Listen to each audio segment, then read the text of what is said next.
Melancholy or not, he could not resist the sides of his mouth creeping ever higher. He shook his head. "I'm sorry to say," he sighed again, regretfully, "that my other problem is you." Huh? Motormouth wasn't ready for that one. "Not you, really, and not Fran and Daavi either," he hastened to inform Millie. "It's the company that hired them. They've gone and got us involved with that outfit." He gestured out the window to a rather grand cathedral across the square. "We own the building, of course. Used to be some really decent folk there before the Genovians drove them off. They're leasing it from us currently. Old man was this close to getting rid of them when Verity only went and hired them to install our bloody infrastructure. And since they're doing it for free..." It'll be a PR nightmare if you try to kick them out, Millie realized. "Exactly," Evan said, defeatedly. "We're stuck with them thanks to this. They know it too. Their behavior's getting worse and worse, and I can't do anything about it until they actually do something awful enough to where chucking them out the gate isn't going to get every congregant in their miserable little cult up in arms and screaming on my front doorstep." That bad? Millie asked, sympathetically. "They're already bothering vendors at the festival. Steer clear of them," he advised them. "You especially."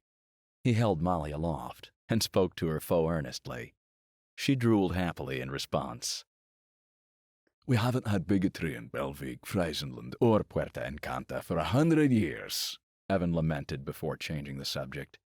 "And even then it was easier to remedy." What happened? Asked Motormouth. "We told them if they didn't start acting decently to everyone, we'd stop exporting cheese to them," Evan informed her, dead serious. Tried that with the church? Motormouth asked hopefully. Evan shook his head with a rueful smile. "Apparently, they're not that big on cheese." The tour was cut slightly short when Daavi and Fran rounded the corner, looking troubled. What's wrong? Millie asked immediately. Daavi didn't normally wear that expression.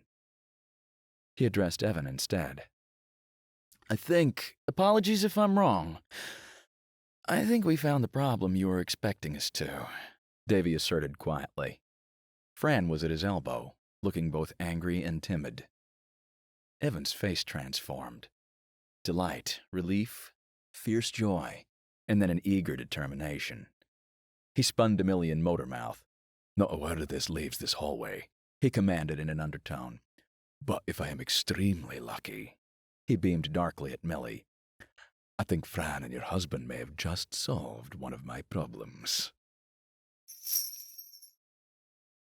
Daryl's beak was hanging open. "Say that again," he commanded flatly. He heard Daavi take a breath from the far end of the line. The church that installed the lines has done something somewhere in between the station at the residence and the other capitals, and it's messing with the transactions. If we can prove it, the Duke is going to kick them out of the country, he said simply. We think we finally figured it out, but I need you and Fitz to help test so we can be sure. Daryl had expected the longer version he'd just received again. "Daavi, I got up really early this morning," Daryl informed him, croaking tiredly into the phone. "Please tell me." "I'm sorry, man," Daavi regretfully cut him off. "I'm not joking." Daryl shook his head, frustrated. "Put Fran on." "If you insist," Daavi acquiesced. Daryl heard Daavi interrupting Fran mid-conversation as he shoved a phone in her hand. No, wait, give me a second, Donovan. Daryl heard her irritably cut off the conversation she was evidently having with Fitz. What is it, Daryl? Daryl was silent a moment, realization dawning. Daryl? He got hold of himself. "Fran, I'm sorry. I have to ask. Davy's not joking around with me, is he? I'd ask Millie, only she'd play along." Wish I could say he was, she replied briskly. Here's Davy. She handed the phone back. Wait, Fran! Wait, Fran!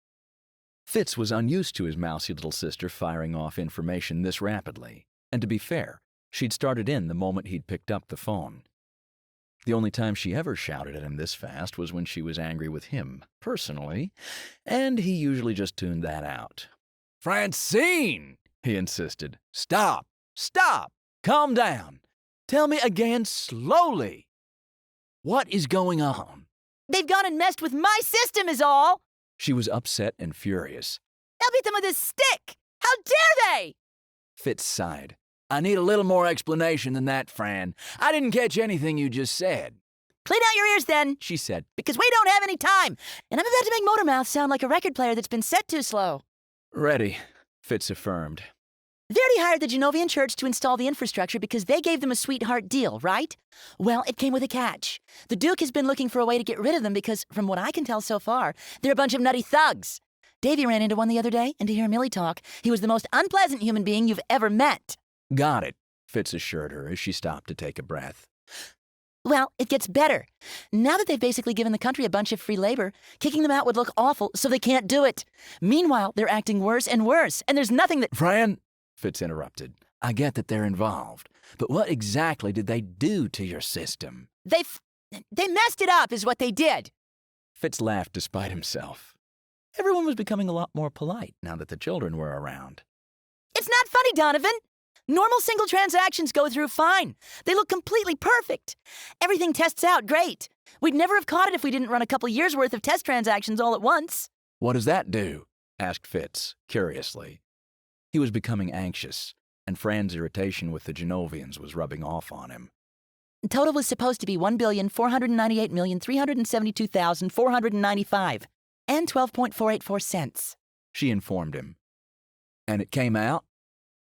1,498,300,206. Point whatever. So 72,000 out of 1.5 billion is missing? He asked. That's, It's just under a 0.00005% skim. she hazarded, ticking off the number of zeros and not quite sure she'd gotten it right, but Fitz got the idea. It's rounding it off, he exclaimed. No. She insisted. First of all, it's not supposed to. Secondly, we tested for that. And third, it's not an exact 5. It's just below that. So someone's figured out that we can spot errors resulting from simple numbers like that. She was upset and reasoning aloud. We need to get you and Daryl to run some tests from your end to see if it's doing it with all of them or just the local ones. Why? What's that gonna accomplish? He asked, confused. We'll be able to tell if they've messed with our equipment directly or if there's some other way they're fiddling around with the transactions. Come on, Fitz. Please, get your tail in gear, get it set up, and call me when you're done. I'm gonna go see if Daryl's ready yet. Davy's got him prepping the machines up in Drakengard to receive some test transactions, and after that, he's gonna go chase down wires. And you'll be directing me and Daryl then, Fitz confirmed. Yep, you're stuck with me today. Donovan, I don't like this. The last bit was delivered in a plaintive, upset tone. Hey, don't worry, sis. It'll be fine. You got Davy, Motormouth, and Millie there, and you got me and Daryl backing you up. You've got this, he assured her. About that, What? Fitz asked, worried. Fran's tone was disturbing him. everyone's really friendly here, and it's great, don't get me wrong. She began. But I'm worried for Millie and Daavi. Fitz, these Genovians don't like mixed-species couples. They've got Millie pretending to be Davy's assistant in front of them. She spat the word. Fitz was angry. You're kidding. Why ought... Everyone else here thinks it's ridiculous too. But we're all just playing along anyway. Davy's embarrassed to complain, especially after all Sonia's put up with over the years. Fran was referring to an employee of Davy's, a capable, sweet woman who lived with her wife and 2 children and helped run the courier service side of the business, who'd received more than her fair share of negative attention. But he and Millie can't be happy about it. Felix and Evan have been super apologetic about it. Who? The Duke's son and his cousin. Fitz took a moment to shift gears. You're on a first-name basis with... Fran cut him off. Everyone is. They're pretty informal here. Makes life easier. Go, Donovan. Get the box set up and call me back. Will do, sis. Hang in there. Fitz hung up the phone and rushed off toward the workshop. He had a thought and diverted for a moment. It might be time to let Rex, Gordon, and Sonia know what was going on first. No, Alex wasn't buying it. No, there is no way you could stumble on that big of a disaster. Again, you're pulling my leg. Not the time, Alex, Davy insisted. That enough was unlike him, without the cockamamie story, that it got Alex's attention. Holly, all right, man, what do you need me to do? Alex grabbed a pen.